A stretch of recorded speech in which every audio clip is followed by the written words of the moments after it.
야고보서 2장 1절에서 13절 말씀.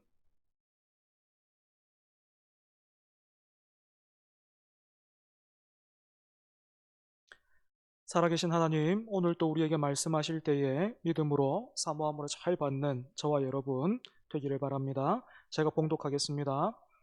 내 형제들아, 영광의 주 곧 우리 주 예수 그리스도에 대한 믿음을 너희가 가졌으니 사람을 차별하여 대하지 말라. 만일 너희 회당에 금가락지를 끼고 아름다운 옷을 입은 사람이 들어오고 또 남루한 옷을 입은 가난한 사람이 들어올 때에 너희가 아름다운 옷을 입은 자를 눈여겨보고 말하되 여기 좋은 자리에 앉으소서 하고 또 가난한 자에게 말하되 너는 거기 서 있든지 내 발등상 아래에 앉으라 하면 너희끼리 서로 차별하며 악한 생각으로 판단하는 자가 되는 것이 아니냐. 내 사랑하는 형제들아, 들을지어다. 하나님이 세상에서 가난한 자를 택하사 믿음에 부유하게 하시고 또 자기를 사랑하는 자들에게 약속하신 나라를 상속으로 받게 하지 아니하셨느냐. 너희는 도리어 가난한 자를 업신여겼도다. 부자는 너희를 억압하며 법정으로 끌고 가지 아니하느냐. 그들은 너희에게 대하여 일컫는 바 그 아름다운 이름을 비방하지 아니하느냐. 너희가 만일 성경에 기록된 대로 내 이웃 사랑하기를 내 몸과 같이 하라 하신 최고의 법을 지키면 잘하는 것이거니와 만일 너희가 사람을 차별하여 대하면 죄를 짓는 것이니 율법이 너희를 범법자로 정죄하리라. 누구든지 온 율법을 지키다가 그 하나를 범하면 모두 범한 자가 되나니 간음하지 말라 하신 이가 또한 살인하지 말라 하셨은즉 내가 비록 간음하지 아니하여도 살인하면 율법을 범한 자가 되느니라. 너희는 자유의 율법대로 심판받을 자처럼 말도 하고 행하기도 하라. 긍휼을 행하지 아니하는 자에게는 긍휼 없는 심판이 있으리라. 긍휼은 심판을 이기고 자랑하느니라. 아멘. 차별하여 대하지 말라라는 제목으로 서충석 목사님 나오셔서 말씀 전하시겠습니다.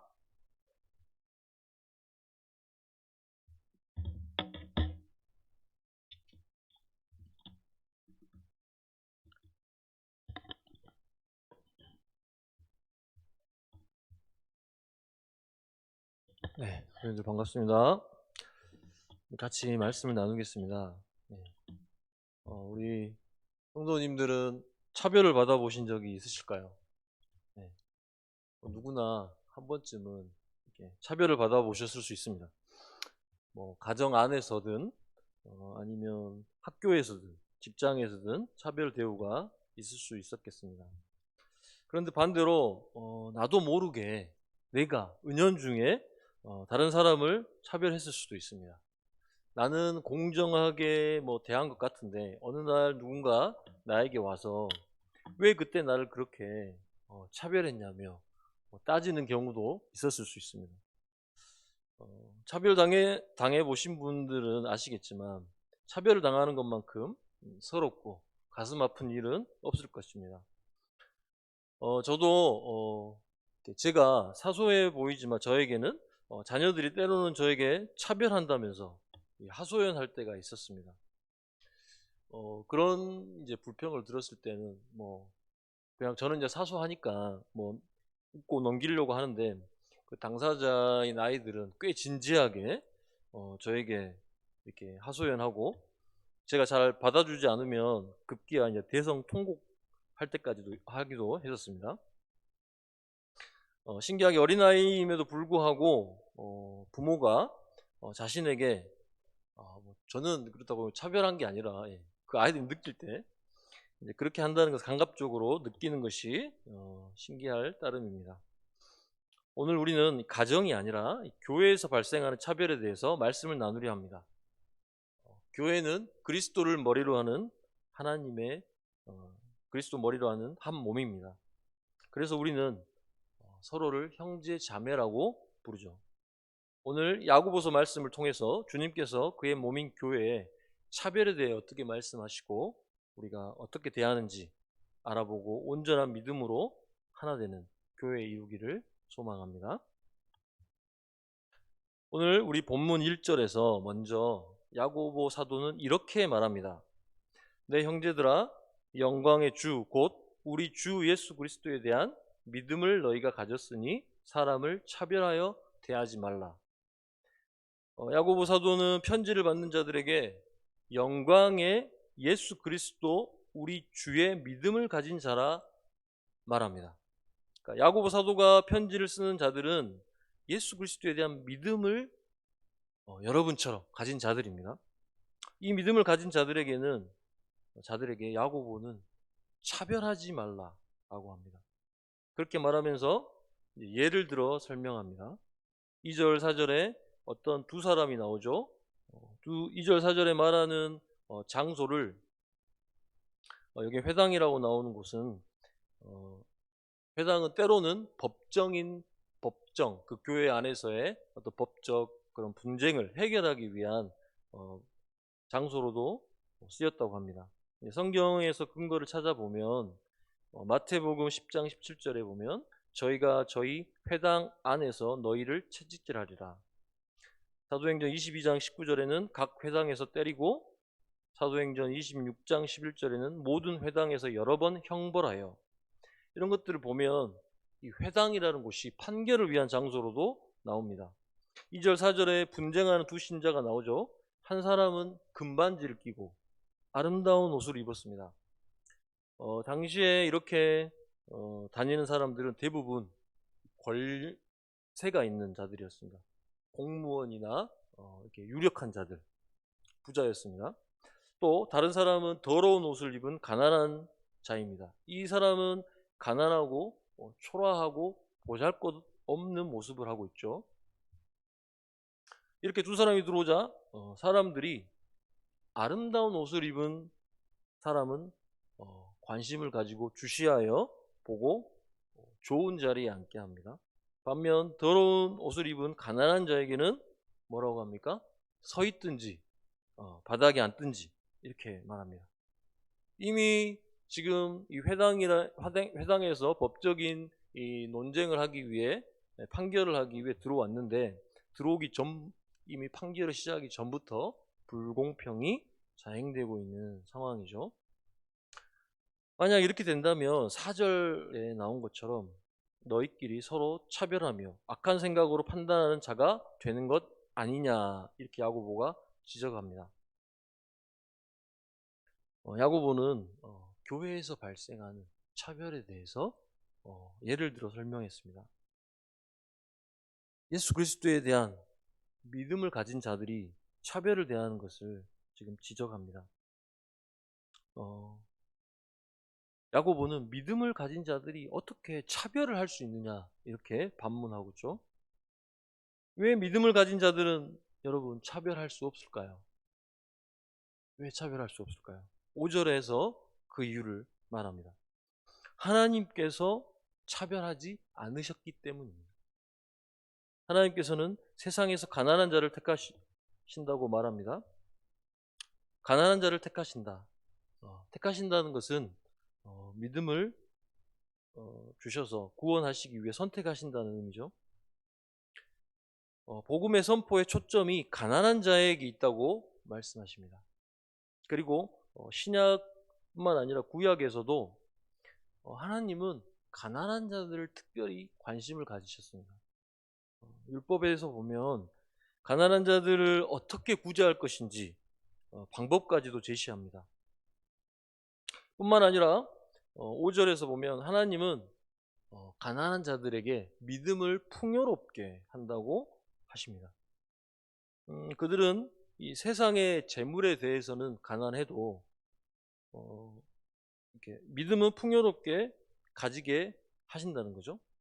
그렇다고 모든 가난한 자들이 가난하면 무조건 우리가 구원 얻느냐? 그건 당연히 아닙니다. 가난하지만 어떻습니까? 하나님을 사랑하지 않는 자는 하나님이 구원할 수 없는 거죠.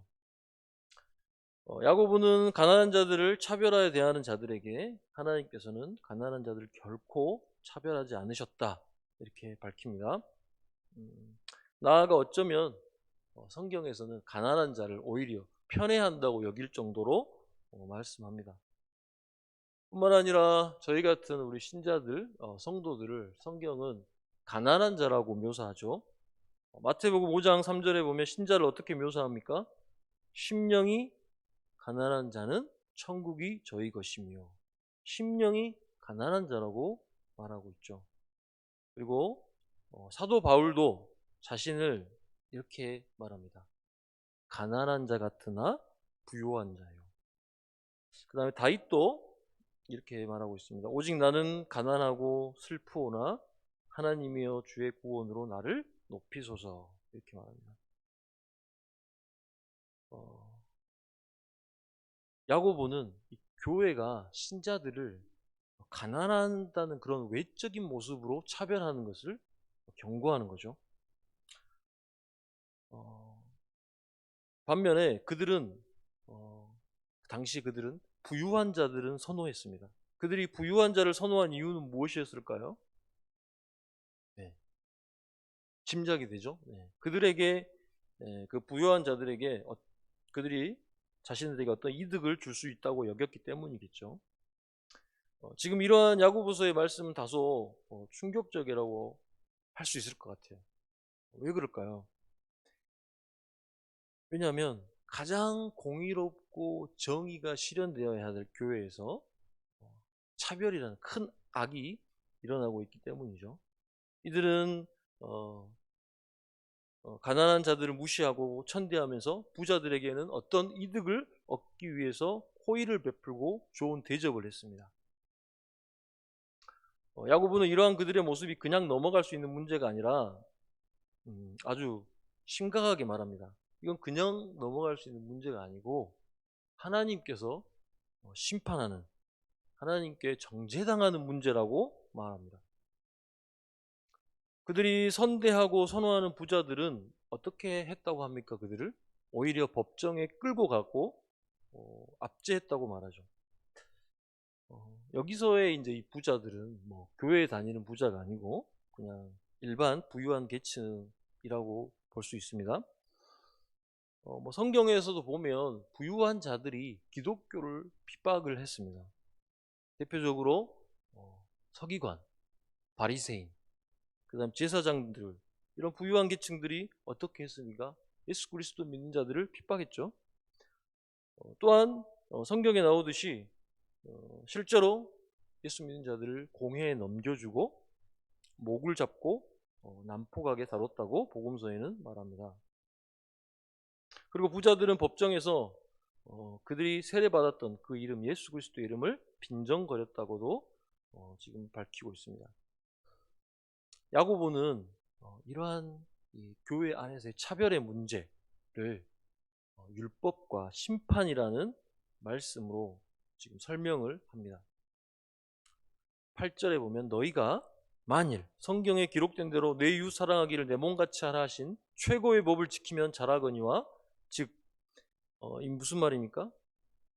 율법의 최고의 계명인 내 이웃을 내 몸처럼 사랑하는 말씀을 지키기 위해서 만약에 너희들이 부자들을 어떤 이득을 얻기 위해서가 아니라 내 몸과 같이 사랑하기 위해 사랑한 거라면 잘한 것이라고 말합니다. 그러나 너희가 그렇지 않고 그 사람의 어떤 신분과 지위와 부와 같은 그런 외적인 조건들을 가지고 이득을 얻기 위해 부자들을 선대하고 선호했다면 너희는 하나님의 법을 어긴 범법자다, 이렇게 말합니다.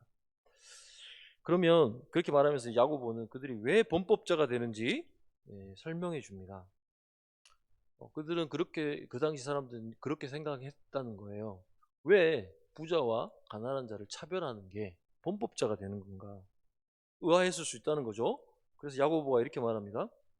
누구도 율법을 온전히 지키는 자가 없지만 설령 다 지키는 자가 있다 가정하더라도 그 중에 단 한 가지라도 지키지 못하면 어떤 법도 지키지 않는 자처럼 취급당한다, 이렇게 말합니다.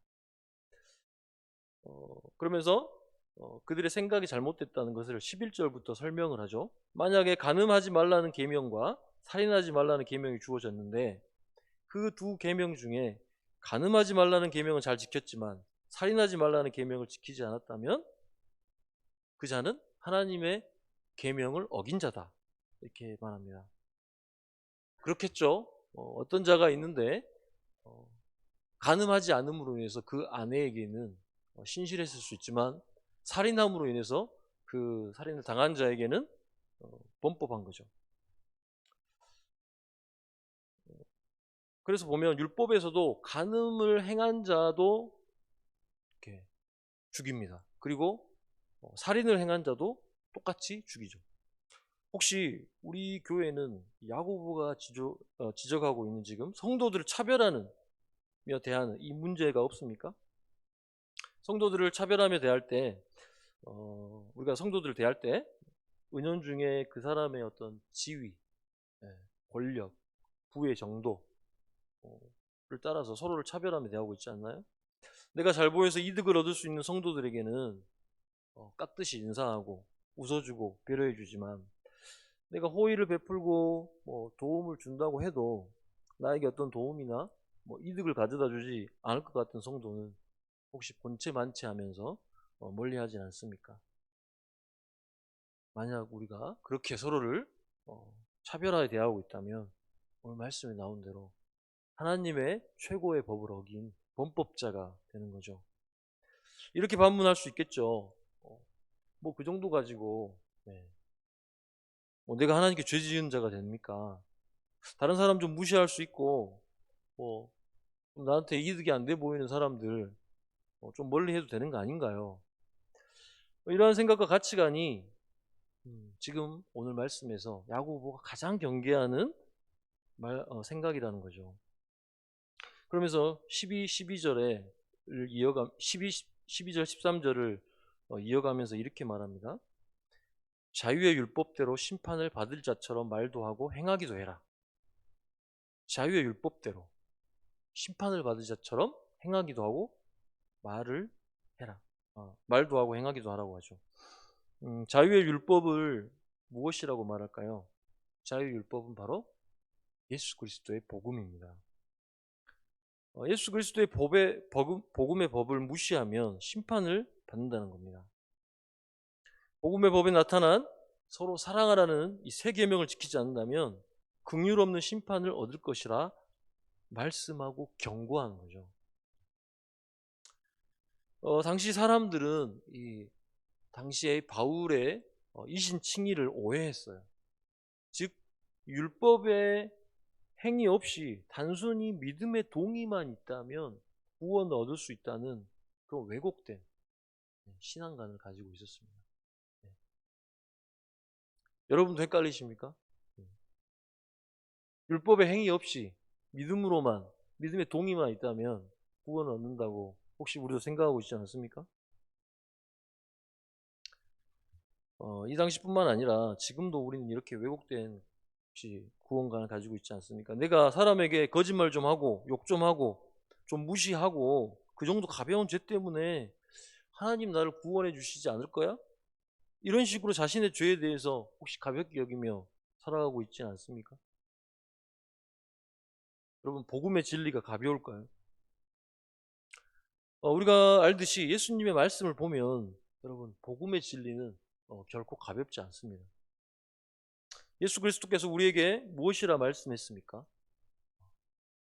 형제에게 노하는 자마다 심판을 받게 되고 형제에 대하여 나아가라 하는 자는 공회에 잡히게 되고 미련한 놈이라 하는 자는 지옥불에 들어가게 되리라. 이렇게 말씀하고 있습니다. 여기서 라가라는 단어가 나오는데 라가는 우둔한, 멍청한 이런 뜻입니다. 상대를 경멸할 때 쓰는 거죠. 혹시 우리가 성도에게 우둔한, 멍청이, 미련한 자 이렇게 말한다면 하나님의 무서운 심판을 받게 된다고 말씀하신 거죠. 그러니까 예수님께서 말씀하신 법은 실제로 그들이 살인하지 않았다고 해서 심판을 받지 않는 것이 아니고 살인의 동기가 되는 뭡니까? 형제에 대한 증오감 이런 것이 죄라고 말하는 거죠. 어떤 죄? 심판받을 죄라고 말하는 겁니다. 여러분 우리 특히 우리를 돌아봅시다. 사람에게 특히 교회 안에서 우리가 다른 성도들을 좀 무시하고 얕잡아 보거나 내가 더 우월하다고 여기면서 성도들을 대하는 그런 마음의 태도, 이런 것도 가볍게 여길 수 있다고 혹시 생각하고 있지는 않습니까? 만약 우리가 성도들을 대할 때 그런 마음의 태도를 가지고 있다면 성경은 이렇게 말하고 있습니다. 너희는 긍휼 없는 심판을 얻게 된다. 우리 안에는 세속적인 가치관이 상당히 많이 들어왔을 수 있습니다. 어떤 세속적인 가치관이 들어와 있을까요? 돈이 많으면 어떻습니까? 돈을 많이 버는 것, 우리 삶에서 매우 중요하다. 이렇게 생각하죠? 네. 아무도 고개를 끄덕거리는 사람이 없습니다. 네, 다행입니다. 또 공부를 많이 한 사람은 그렇지 않는 사람보다 더 우월하죠? 네. 그렇게 생각하지 않으시니까 네, 다행입니다. 네. 또 사회적 지위가 높은 사람은 그렇지 않는 사람보다 더 우월하다고 여길 수 있습니다. 이러한 가치관과 세계관이 혹시 우리에게 여러분 들어와 있지 않습니까? 제가 사는 시골 마을에 현수막에 종종 이런 현수막이 걸립니다. 보통은 내용이 이렇습니다. 김아무개 자녀, 김아무개 양의 서울에 있는 무슨 대학교 박사학위 취득을 축하합니다. 동창회 일동, 가족 일동, 이렇게. 또 무슨 정씨, 무슨 파 몇 대 손, 정아무개 씨의 행정공무원 5급 승진 축하합니다. 무슨 정씨, 무슨 파 일동. 예.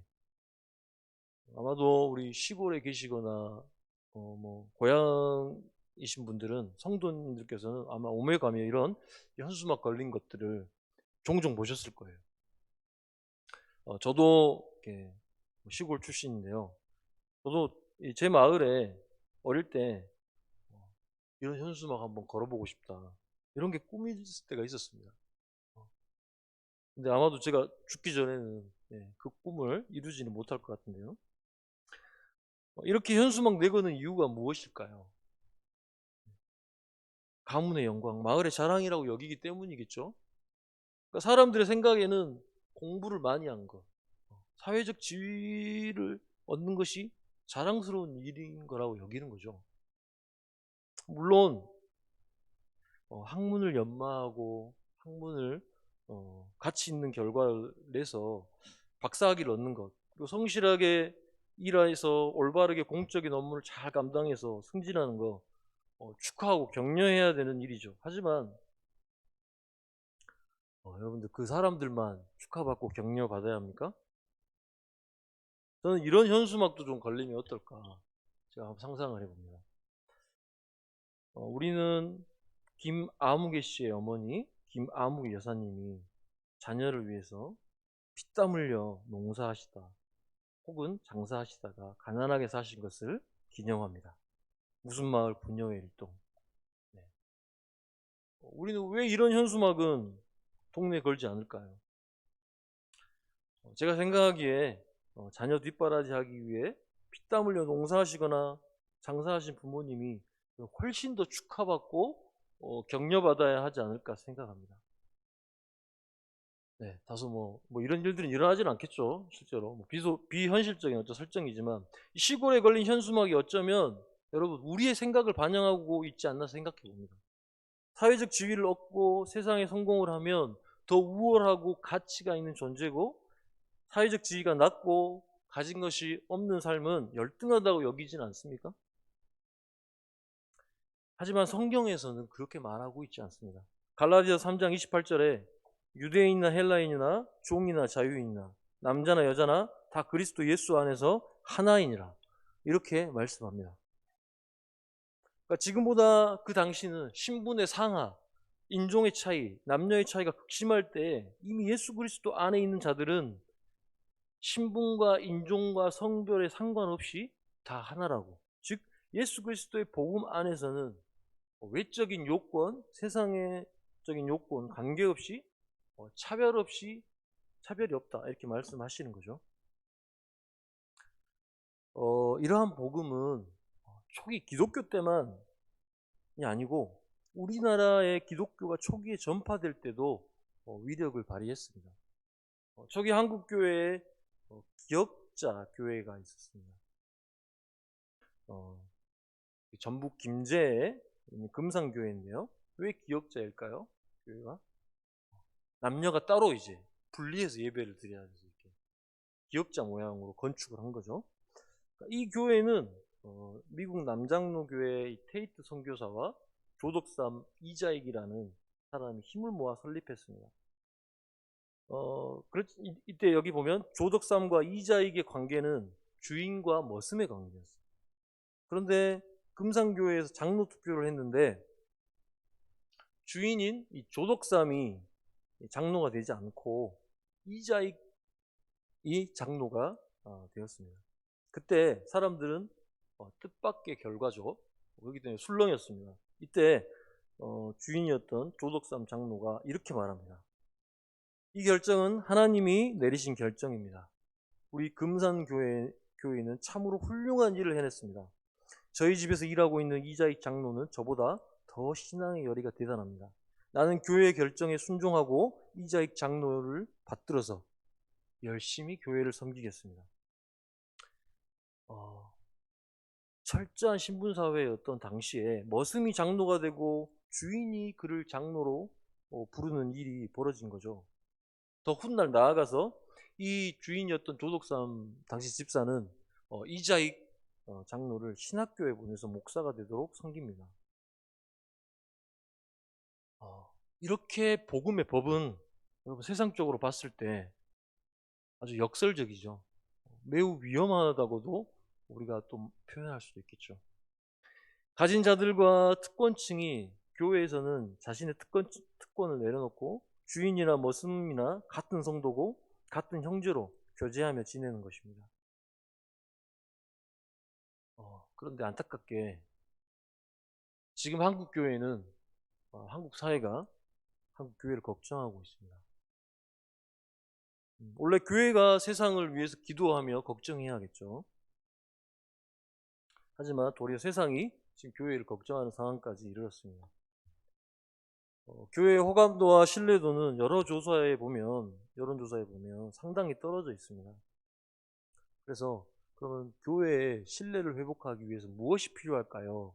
이렇게 여론조사를 하면 첫 번째로가 저 같은 이런 지도자들의 윤리적인 삶이 필요하다. 그리고 다음으로는 배타적이고 독선적인 언행을 자제해야 된다. 그리고 재정의 투명성 제고, 교인들의 윤리적인 삶이라고 조사됩니다.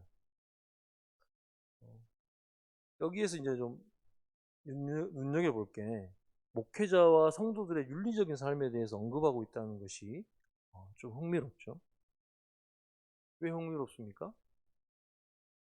복음의 법은 세상의 법보다 훨씬 높은 도덕적인 수준을 요구하고 있습니다. 복음의 법은. 근데 실제 교회의 모습은 그렇지 않다고 지금 일반 사람들이 평가하는 거죠. 더욱 주목해야 봐야 할 조사도 있는데요. 네, 여기 청년들도 있는데 대학생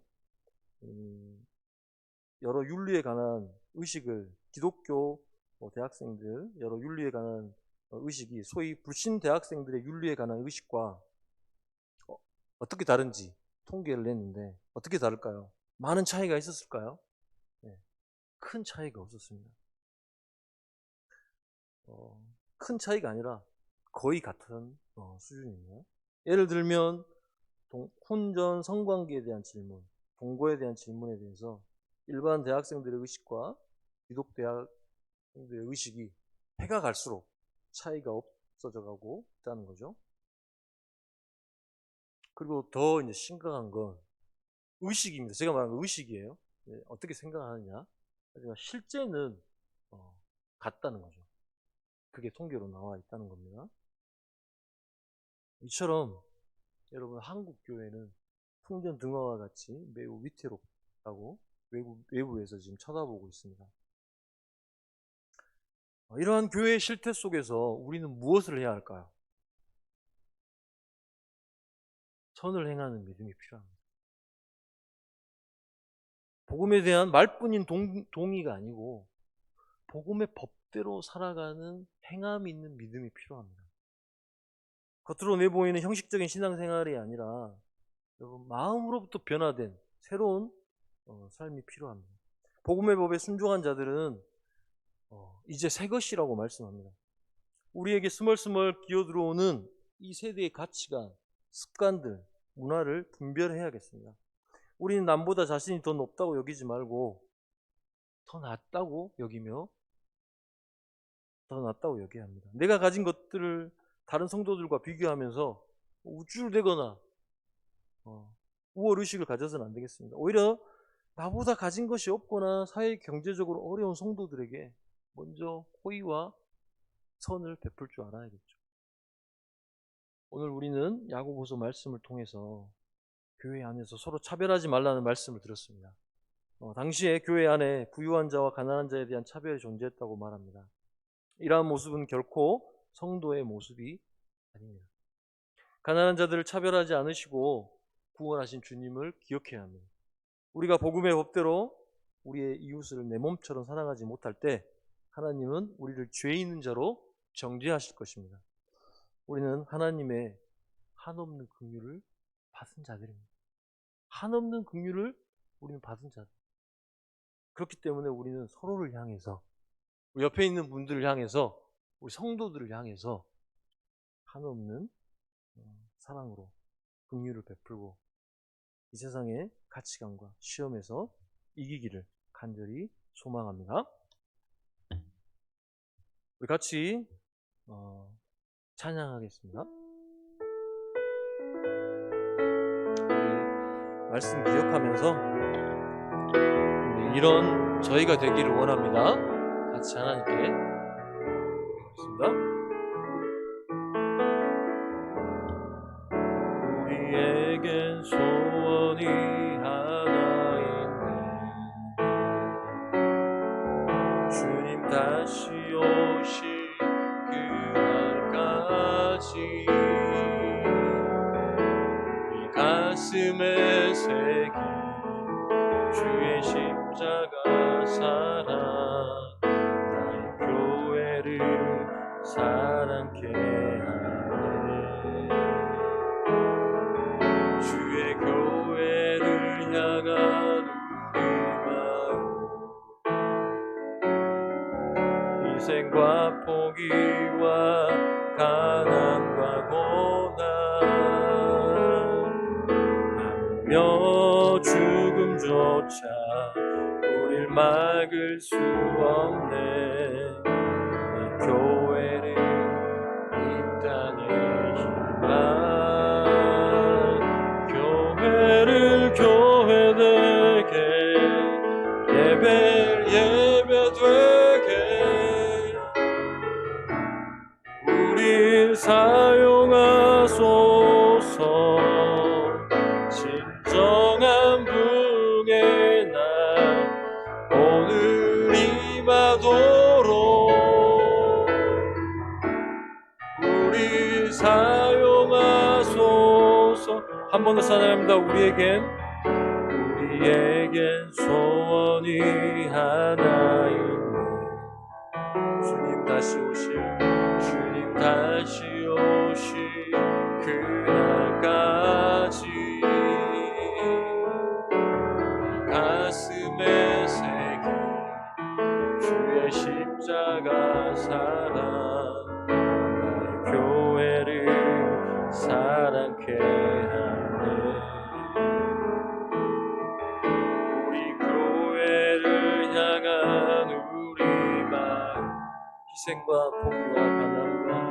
희생과 포기와 가난과 고난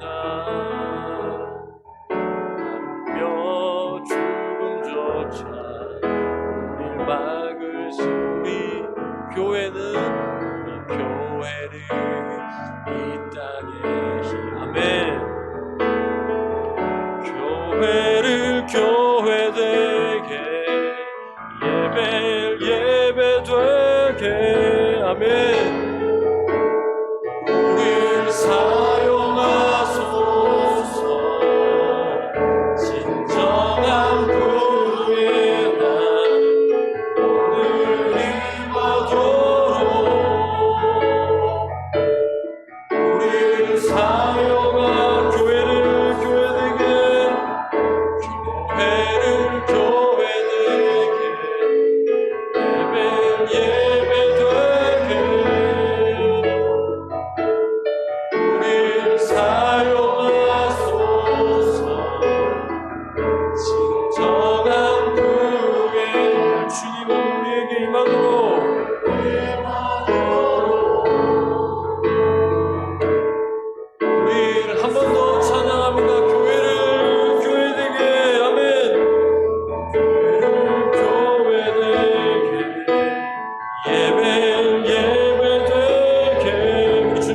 간절한 마음으로 우리 사용하소서.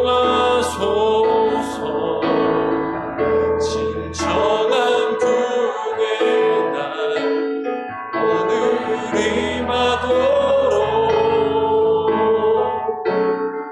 우리 사용하소서.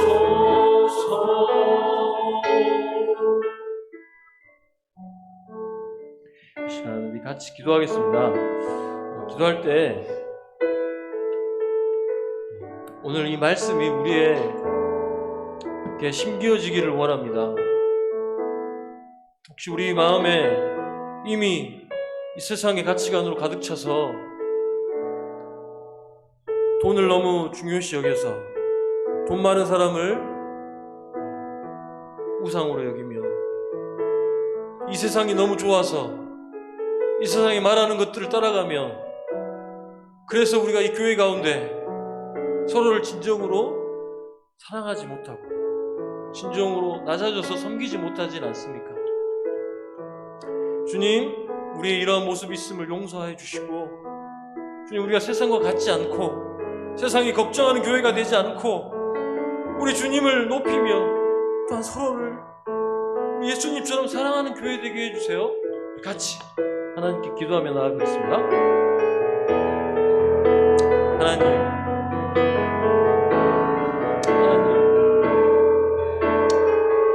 우리가 하나님을 사랑하게 해주시고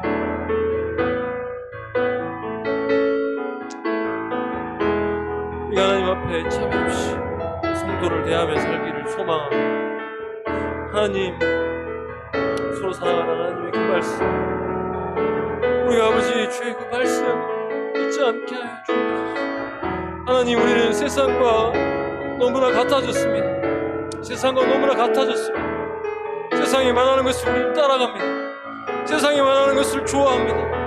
하나님, 우리를 용서해 주시고 하나님, 우리를 용서해 주시고 하나님이 우리를 어떻게 사랑하셨는지 예수 그리스도가 우리를 어떻게 사랑하셨는지 하나님, 우리 알기를 원합니다. 하나님, 그러한 사랑으로 우리를 섬기게 하여 주옵소서. 그러한 사랑으로 아버지 우리를 섬기며 나아가게 하여 주옵소서. 그러한 믿음을 저에게 주시기를 소망하고 구합니다. 우리 한 분 한 분을 사랑하며 섬길 수 있게 도와주옵소서.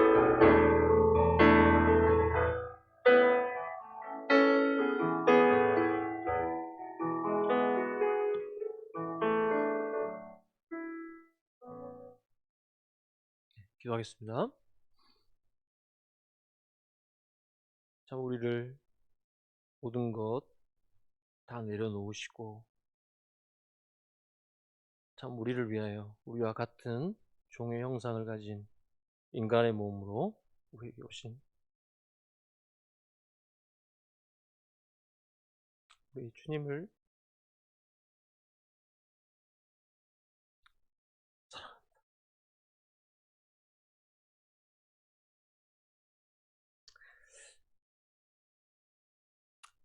우리가 서로에 대해서 차별하며 우리 주님처럼 나를 낮추며 나를 죽이며 나를 부인하지 못했습니다. 세상을 따라갔습니다. 그러한 우리를 용서해 주시고 우리 주님의 사랑을 받은 자로서 이 땅에 주님의 사랑 전할 수 있는 우리 교회 될 수 있게 주님 도우시고 우리를 인도하여 주옵소서. 이 한국교회 하나님 불쌍히 여겨주시고 하나님의 그 부흥의 날이 임할 수 있도록 주님 우리에게 긍휼을 내려 주옵소서. 간절한 마음으로 기도하는 저희들 되기를 원합니다. 이 한국교회를 위하여 기도하며 저희를 위하여 기도하며 저희 먼저 옆에 있는 가장 옆에 있는 우리 성도들을 그렇게 사랑할 수 있도록 하나님 도와주옵소서. 예수님 이름으로 기도합니다. 네.